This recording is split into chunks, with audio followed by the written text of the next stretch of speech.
Okay, so I hope you're all energized. Are you? Okay, cool.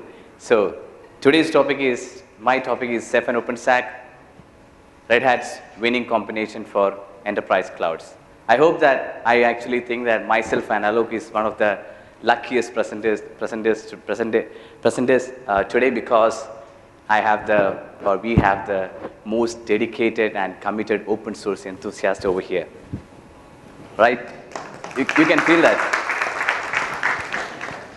Okay, so today I'll walk you through why OpenStack. Why is it so important in this current market?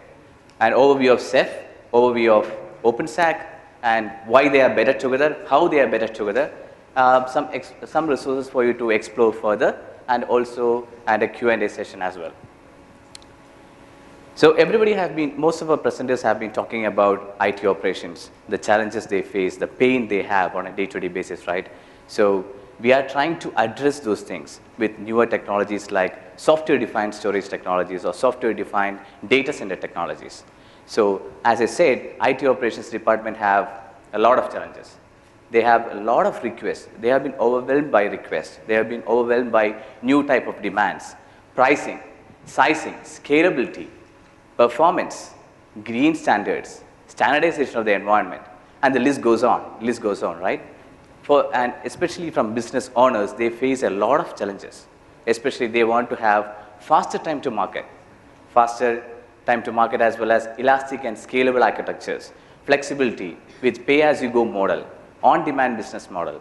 Nowadays, nobody likes vendor lock-in, right? Anybody likes vendor lock-in? Most of the business owners doesn't like vendor lock-in. They doesn't want to get locked into proprietary kind of software solutions.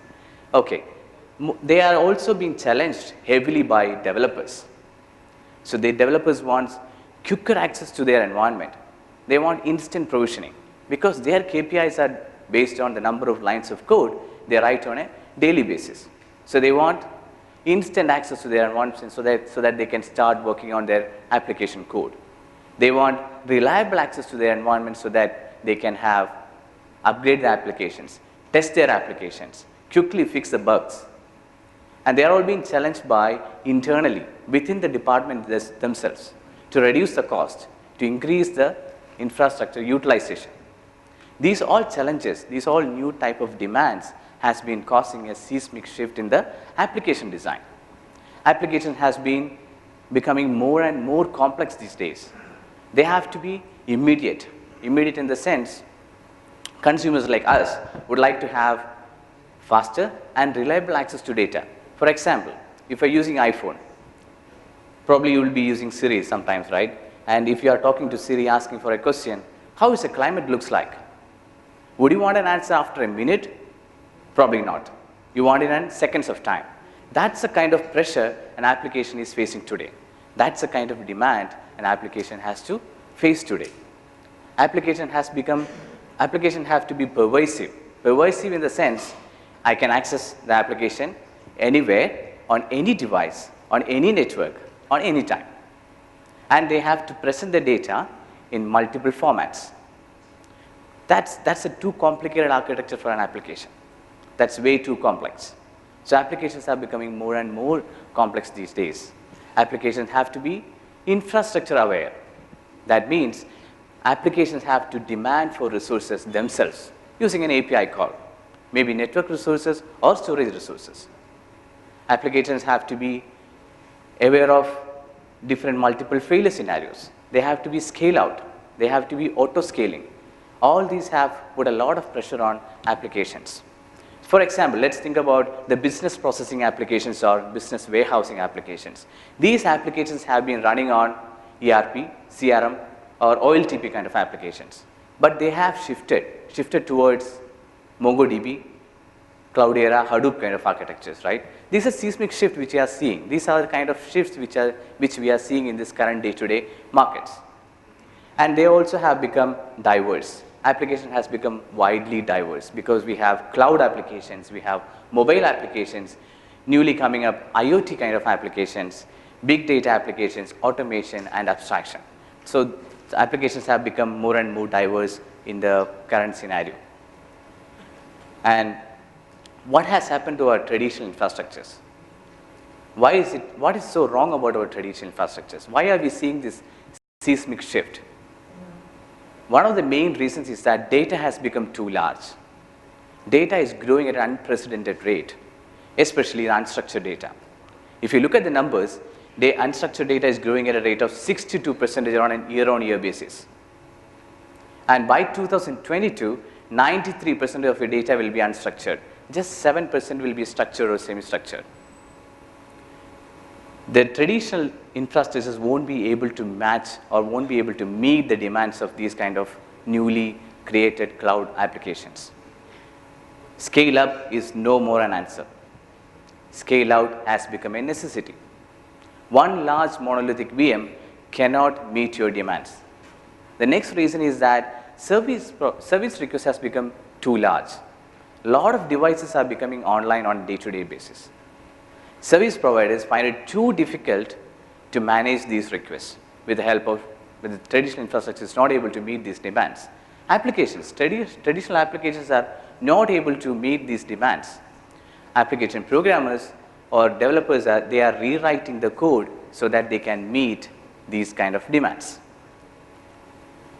And that's exactly where OpenStack is going to help you. OpenStack is going to provide you a platform to overcome these kind of situations. Let's have a look at OpenStack platform as a whole.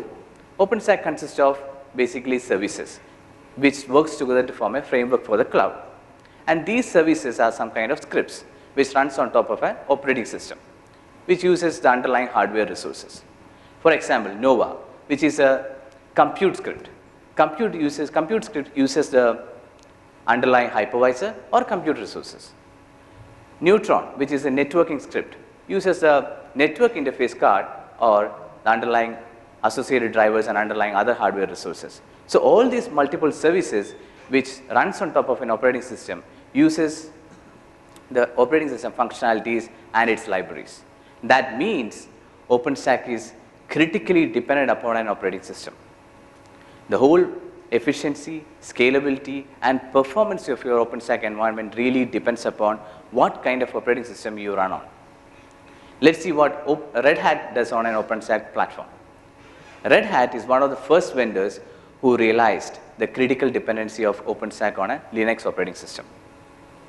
And for us, Linux operating system is Red Hat Enterprise Linux operating system. So what we realized was that it doesn't make sense to have a new separate OpenStack product, but to co-engineer OpenStack with a Red Hat Enterprise Linux operating system. And what we have done is that we have co-engineered OpenStack plus Red Hat Enterprise Linux operating system to form a efficient or performance kind of platform called Red Hat Enterprise Linux OpenStack platform. And we sell this solution as a whole package solution which consists of both these products.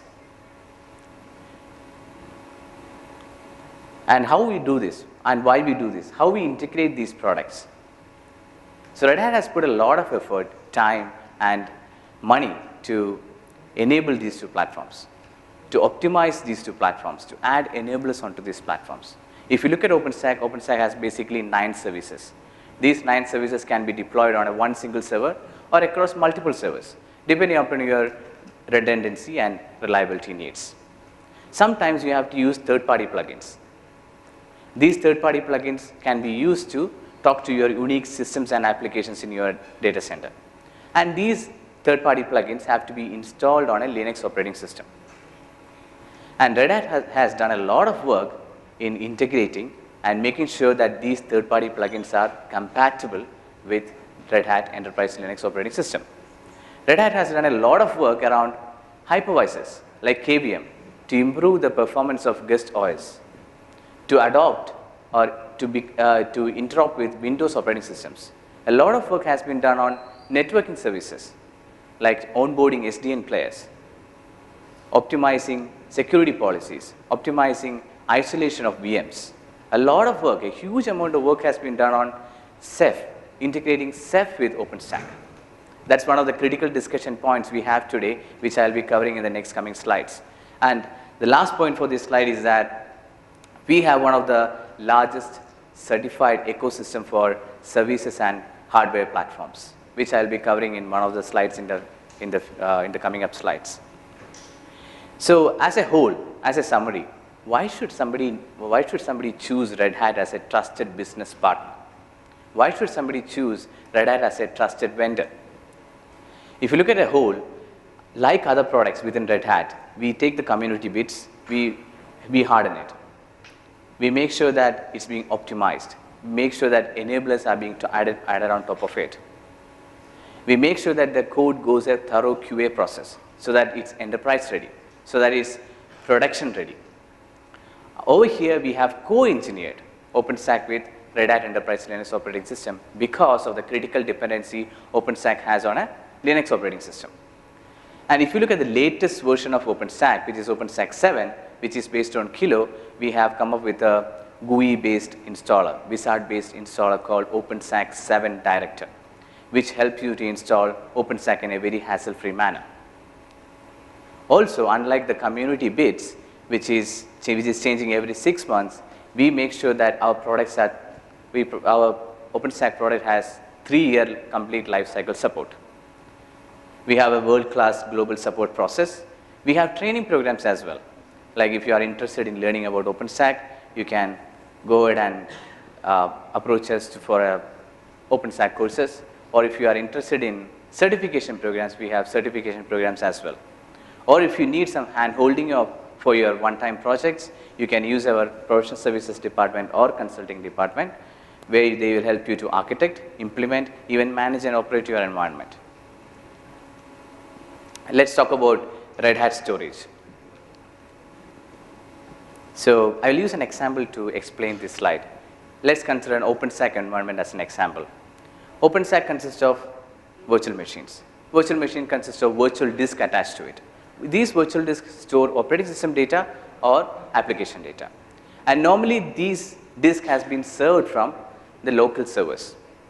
And when time progressed, when more and more functionalities has been added to the hypervisors, we needed to move VMs from one hypervisor to another hypervisor. Then we start about buying proprietary storage appliances. But this architecture has an issue. It does not scale out with the compute. So what we normally see is that cloud administrators or tenants just go and scale out their compute platform, but at some point in time, your enterprise storage solution would have reached the limit, and you are not able to grow anymore further. So what we normally do is that we buy racks and racks of storage. We call that as a forklift upgrade process because it's affecting the whole chain of whole chain in your organization, from procurement, financial, to engineering, to deploy and to operate it. So in nutshell, actually your cost and your capacity is not growing linearly. Probably your compute and storage is growing in a very irregular fashion. Also at the same time, your cloud administrators won't be able to manage your storage platform because they need specialized skill sets. They are not of the same hardware. You need some specialized skill set to manage your storage platform. And what we say is that your storage and your compute should scale linearly. And in order to have that, you need to have a commodity-based architecture where you can deploy your software-defined storage solution on top of your commodity hardware to achieve all your storage functionalities. That means you are abstracting or decoupling your software from your hardware. That gives you a pure on-demand business model. Also at the same time, you will be using same hardware for compute and storage. Probably you'll get more purchasing power if you choose to buy the hardware from the same vendor. And your cloud administrators will be able to manage your storage platform because they are of the same hardware. Some analogy of scale up versus scale out. Alok has been talking about pets and cattle. So we don't use, probably I don't want to use the cattle because cattle are so close to our herd in India, right? So I'm using the story of elephant and ants over here. So scale up, the traditional platforms are considered as elephants because they are huge. They consume a lot of resources. Elephants consume a lot of food. You need dedicated people to manage them, right? Make it up and running, it's too hard of work. If something really happens to an elephant, probably it needs months and months of time to replace it. That hard it is. But think about ants. They come in small groups. If something happens to an ant, if really something bad happens to an ant, who cares? It just gets replaced by another ant, and then things moves on. Like that simple it is. So that's exactly what Ceph does. Ceph is a intelligent software-defined storage solution which runs on top of an x86 off-the-shelf commodity hardware, which helps you to increase your operational efficiencies, decrease your management overhead, increases your automation and orchestration features. It also paves the way for a rapid deployment of next-generation storage architectures. Ceph is completely designed for cloud-based workloads, completely designed for on-demand business model. It has integration with API. It has API integrations with systems and applications. It's self-managing and self-healing. Ceph is highly durable. Unlike those enterprise boxes which comes with 5 nines, 7 nines, 9 nines, or 11 nines, Ceph gives you the flexibility. Ceph gives you the end user to define your durability because you are able to choose where to keep your data. Across servers, across failure domains, across data centers, or across racks. It could be anywhere. It's up to you to choose it. Ceph gives that flexibility and power back to the users to make sure that it's a unique storage for your enterprise. Ceph has 2 use cases with OpenStack. One is virtual machine storage, the other is object storage. Virtual machine storage, as we discussed earlier, virtual machines are some kind of regular machines which has disk attached to it, virtual disk attached to it, right? And this has been used to store operating system data or application data, and normally served by local disk or some kind of proprietary storage appliances. But now, Ceph being integrated to OpenStack, Ceph can do this for you. And Ceph does something smart. Ceph takes the disk, splits into multiple chunks of data, spreads it across the cluster so that you have more redundancy and more durability for your data. Plus, it increases the performance because it increases by the parallelization of spreading the data. Virtual machine use case is one of the strongest use cases for Ceph with OpenStack. It has the strongest capabilities on the block side. Cinder for block. We use Cinder for block storage. We use Glance for images and Nova for compute purposes. That means you need only one single storage platform to have all your storage needs, like probably persistent storage, ephemeral storage, Glance storage, object storage. All can be given by Ceph.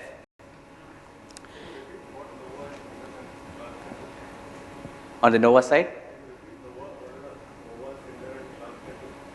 Okay, Cinder is used for provisioning the block storage to the VMs, and Glance is for images, to store your images on the OpenStack platform.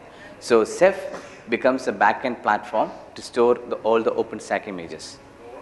Nova is for ephemeral storage, the ones which you lose after if you reboot the servers, right? So that kind of storage.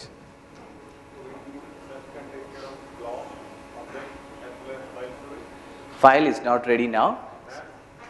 No. Now file is being provided by Gluster. So how we position is that Gluster is for file-based workloads, and Ceph is for object and block. Block, yes. So ephemeral storage or persistent storage, they are all comes under block storage. Oh yes, exactly. Yes. It could be 3 copies based on your if you are configuring replication, it's 3 copies. If you are using erasure coding, it's just like a software RAID using parities. All right. So the next use case is object storage for tenant applications. Tenant applications are those kind of applications which runs on top of OpenStack, and they need some kind of object storage with an API interface onto it. Object storage needs are totally different from file and block because they are flat, especially unstructured data. Applications like YouTube, Netflix, Flickr, they all need huge unstructured data needs. This cannot be met by any scale-up storage platforms. It has to be on a scale-out platform. And this is what exactly Ceph does, because Ceph has integrated with Swift and S3 to do that storage purpose for you. And especially if you look at object storage kind of use cases, we recommend to use erasure coding with tiering. Sorry? Yes, it supports REST. The question was, does it support REST protocol? Yes, we do support REST protocols. Yes. And we recommend using erasure coding plus tiering, because erasure coding gives you the lowest cost platform to store your objects, while your high performing objects can be served from the SSD tier. Especially applications like YouTube, as an example, they love this kind of technologies because your videos can be stored in a low cost platform with erasure coding. At the same time, your popular videos can be served from the higher tiers, which is SSDs. That's how we recommend it. And let's see how they are better together. Recently, almost all the deployments, whatever we are seeing on sorry, I'm just looking at the time. It says that overtime by 1 minute. Sorry for that. So recently, all the deployments have been all the deployments which we see as of today.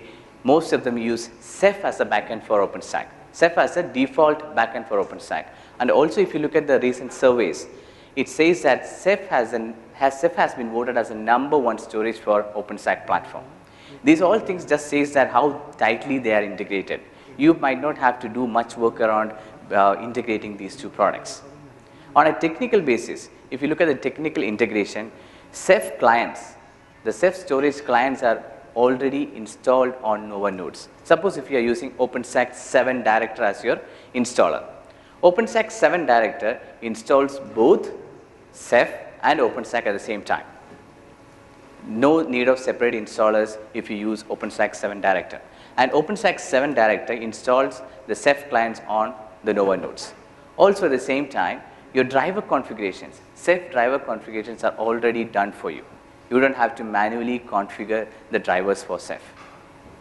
The next thing is on the business side of things, OpenStack and Ceph goes by 3-year lifecycle support. That means you have reduced procurement complexities. You have reduced support complexities. And on a solution side, you get the whole stack from Red Hat. Operating system, hypervisor, storage, and OpenStack platform. Everything you get from one single vendor. That means all your interoperability and compatibility things will be almost done by Red Hat, so that you don't have to waste time on thinking about how your solution will work when you deploy it. And the other thing is that if you are hit by a problem, if you are hit by a bug, probably Red Hat will be able to fix it because Red Hat understands the whole stacks, because Red Hat owns the whole stack. Rather than pinpointing each and every vendor, probably Red Hat will be able to fix it much faster than multiple vendor solution technologies. And we touched upon this earlier. So in detail, we have one of the largest certified platforms for OpenStack. So as we said, OpenStack runs on top of RHEL. So automatically, OpenStack inherits all the certification which has been done for RHEL. That's how OpenStack has a huge certified platform ecosystem. We have around 275 partner members working with us to augment the whole OpenStack platform.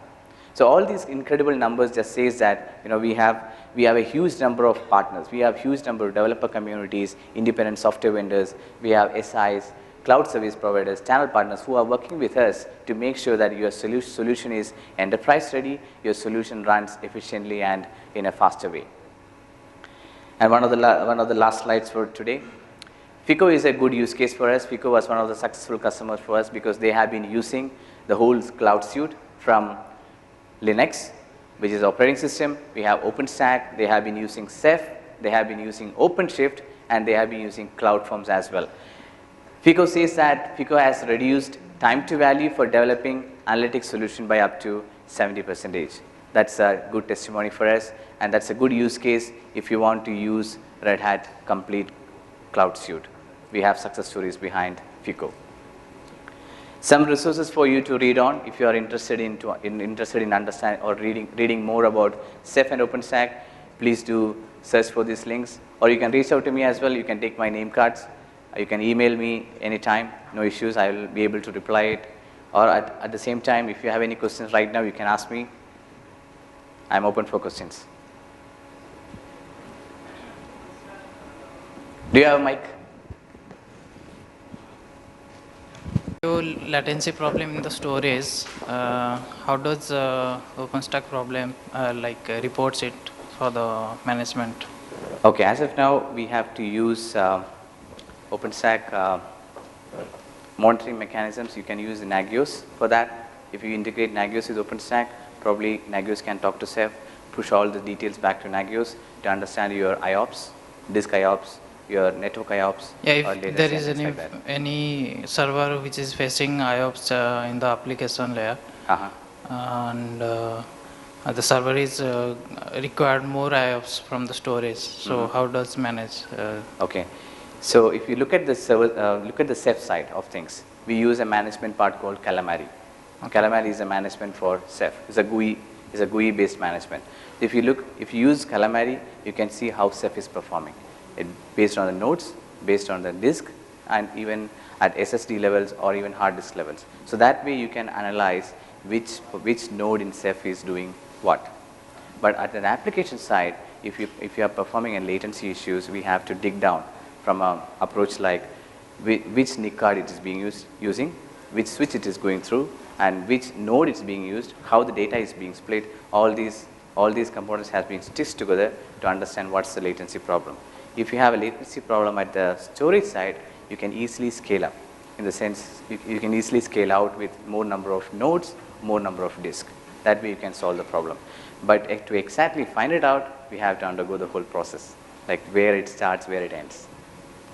So the physical hard disk like SSD or SATA, how does the Ceph recognize them as this storage is SAS or this storage is SSD? We have to manually mention them? Or? Yes, we can manually mention it using the crush map. So when you configure your crush map, you can say that inside this host, this is a SSD, this is a hard disk. So inside the crush map, again you have rule sets. Inside the rule set, you will say use this particular hard disk as an SSD. Use this particular hard disk as an SATA or SAS kind of hard disk. So that we have to do. So we have the flexibility to define which is SSD, which is SATA. Do we have any backup or disaster recovery mechanism? Yes, definitely. So when you integrate Ceph with OpenStack, especially with Cinder, Cinder can do backups. So using Cinder, you can back up from one pool to another, or even from one Ceph cluster to another Ceph cluster for disaster recovery purpose as well. So we can use RBD backups. RBD backups are incremental. So you don't have to always copy it, the full data. It's incremental. So it's a block level or? Block level, exactly. Okay, thank you. Yes. Thank you. Thanks for the question. Any more questions? I think we are good here.